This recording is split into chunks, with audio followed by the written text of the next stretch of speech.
Hi guys, this is Dara Naraghi Yep. from Columbus, Ohio with the Twilight Order. Hi. My project is the Twilight Order, and basically it is urban magic with a multicultural cast and punk sensibilities. The story involves a diseased city.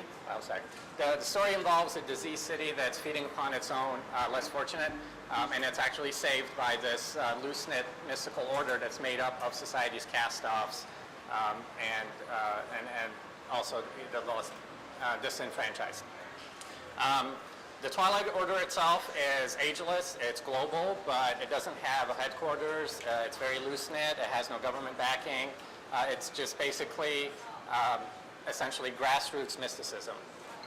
And their mission is very simple, it's to protect the world from wild magic, supernatural events, and they basically do it because they're the only ones that have the skills to do it, and it's the right thing to do.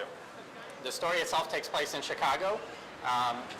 What happens is an unusual number of transients are turning up dead. The linchpin character is an Iranian-born mystic by the name of Batman, and he's been in the order for decades. He can sense that there is something more to these deaths. So what he does is begin to investigate it, and in the process, he brings in 3 initiates into the ranks and trains them and helps them to develop their own powers. And they include a Chinese-born woman that's pretty much lived most of her life in foster homes. She currently runs a women's shelter. She has a personal motive for wanting to get involved. Her name is Jen. There is Owali. He is a Somali refugee, basically working menial jobs trying to support his ailing parents. Again, a personal motive for getting involved.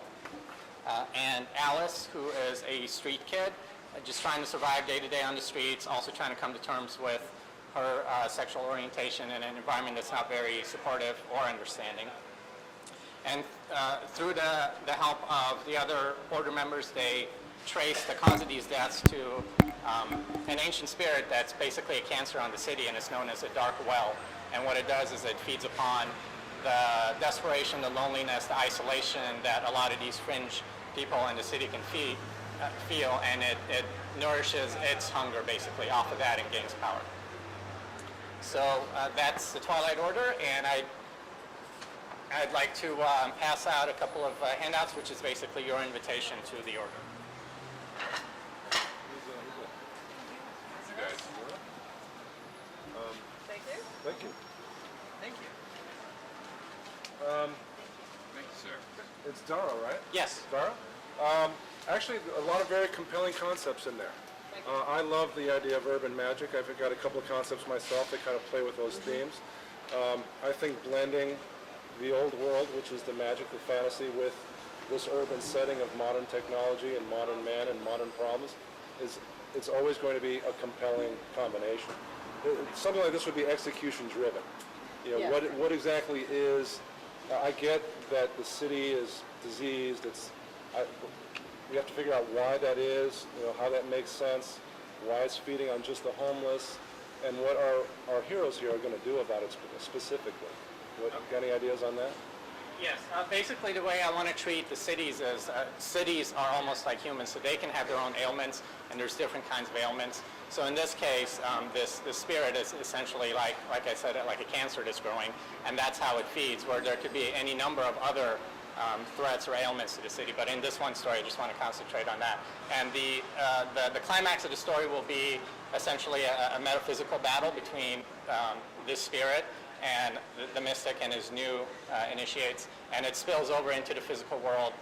One of the characters ends up dying, but the whole process is to try to save essentially the soul of the city. This psychic vampire sort of vibe evil thing, does it have a physical presence? It makes a physical manifestation. I called it the dark well because it's almost like a well that you fall into that you drown in. And so when it finds people that are so destitute and desperate, it essentially drowns them. So any kind of physical manifestations would be sort of water-based, but there's not like a person or anything like that. No. It attracts them to feed off the energy it's looking for, Yes. the negative energy. Yes. Okay, thank you. Dara, I want to like this, but I can't. Am I just dense? I'm just not getting this. I'm a little bit lost. Are you guys lost? You're just dense. Wrong answer, dude. You asked. All right. Okay. All right. I left myself open for it. Who do you feel? Who reads this? Reads this? Who's it? What Uh, is the demographic? The audience that's into independent comics, independent music, basically stuff just slightly off of the mainstream, because it has a lot of obviously mainstream elements with the mysticism and science fiction, if you want to call it whatever. But I really wanted to keep it more street level, not the colorful Doctor Strange magic, but more stuff that affects people in day-to-day life. And then the characters, I wanted to make them very real characters that people could relate to. They have problems. They're just trying to survive. My opinion as for the publishing arm of our company is that I'm not sure this is the one. I think that you're good at coming up with stories. I think that one of your stories would click with us. Maybe, perhaps this one, but I'm not into all the different characters you have, and perhaps on a refined pitch, it might be.